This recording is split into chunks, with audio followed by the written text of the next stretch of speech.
Hi friends, അസ്സാം വലൈക്കും. അപ്പോൾ ഞാനിന്ന് വന്നിട്ടുള്ളത് ഒരു സ്നാക്സിൻ്റെ റെസിപ്പി ആയിട്ടാണ്. മുട്ടയും ഇറച്ചിയൊന്നും ഇല്ലാതെ തന്നെ പെട്ടെന്ന് നമുക്ക് തയ്യാറാക്കി എടുക്കാൻ പറ്റിയിട്ടുള്ള ഒരു സ്നാക്സാണ്. അപ്പോൾ നമ്മുടെ കുട്ടികളൊക്കെ സ്കൂളിൽ വിട്ട് വരുമ്പോൾ നമുക്ക് പെട്ടെന്ന് തന്നെ ഉണ്ടാക്കി കൊടുക്കാൻ പറ്റിയിട്ടുള്ള ഒരു അടിപൊളി സ്നാക്സാണ്.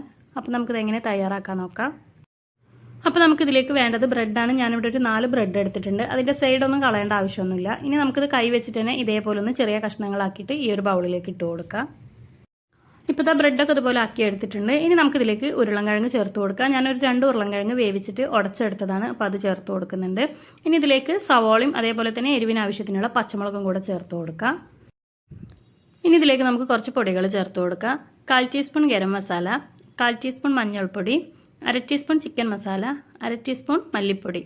ഇനി കുറച്ച് മല്ലിയില കൂടി അരിഞ്ഞിട്ട് ചേർത്ത് കൊടുക്കാം. എന്നിട്ട് നമുക്കിത് കൈ വെച്ചിട്ട് നന്നായിട്ടൊന്ന് മിക്സ് ചെയ്തെടുക്കാം.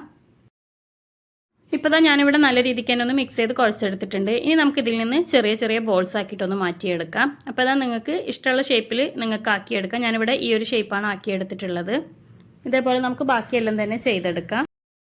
ഇനിയിപ്പോൾ ഞാനിവിടെ കുറച്ച് ബ്രെഡ് ക്രംസ് എടുത്തിട്ടുണ്ട്. അപ്പോൾ നമുക്ക് ഇതൊന്ന് മുക്കിയെടുക്കാം. നമ്മളിവിടെ മുട്ടയും അതേപോലെ തന്നെ കോൺഫ്ലോർ ഒന്നും മിക്സ് ചെയ്യുന്നില്ല. ഡയറക്റ്റ് നമ്മൾ ആ ഒരു ബ്രെഡ് ക്രംസിലേക്ക് ഇട്ട് കൊടുത്തിട്ടൊന്ന് കോട്ട് ചെയ്തെടുക്കുകയാണ് ചെയ്യുന്നത്. അപ്പോൾ എല്ലാം തന്നെ നമുക്കിനി ഇതുപോലെ ചെയ്തെടുക്കാം. ഇനി നമുക്ക് ചെയ്തെടുത്തിട്ടുള്ളതൊക്കെ ഒന്ന് ഫ്രൈ ചെയ്തെടുക്കാം. അപ്പോൾ അതിനായിട്ട് ഞാനിവിടെ ഓയിൽ ചൂടാവാനായിട്ട് വെച്ചിട്ടുണ്ട്. ചൂടായി വന്നപ്പോൾ നമുക്ക് അതിലേക്ക് ഓരോന്നായിട്ട് ഇട്ട് കൊടുക്കാം. അപ്പോൾ ഇതിൻ്റെയൊക്കെ ഒരു ഭാഗമായി വന്നിട്ടുണ്ട്. അപ്പോൾ നമുക്കിതൊന്ന് മറിച്ചിട്ട് കൊടുക്കാം. അതേപോലെ തന്നെ നിങ്ങളൊരു മീഡിയം ഫ്ലെയിമിൽ വെച്ചിട്ട് വേണം ഇത് ഫ്രൈ ചെയ്തെടുക്കാം. ബ്രെഡ് ക്രംസ് ആയതുകൊണ്ട് തന്നെ പെട്ടെന്ന് തന്നെ അത് കരിഞ്ഞു പോകും.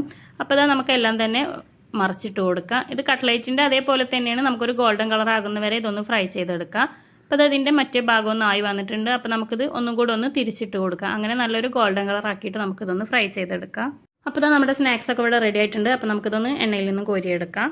അപ്പോൾ കുട്ടികളൊക്കെ സ്കൂളിൽ വിട്ട് വരുമ്പോൾ പെട്ടെന്ന് തന്നെ നമുക്ക് തയ്യാറാക്കി കൊടുക്കാൻ പറ്റിയിട്ടുള്ള ഒരു അടിപൊളി സ്നാക്സാണ്. അപ്പോൾ തീർച്ചയായിട്ടും എല്ലാവരും ഒന്ന് ട്രൈ ചെയ്ത് നോക്കുക. വീഡിയോ ഇഷ്ടപ്പെട്ടാൽ ലൈക്ക് ചെയ്യാനും ഷെയർ ചെയ്യാനും സബ്സ്ക്രൈബ് ചെയ്യാനും മറക്കരുതേ.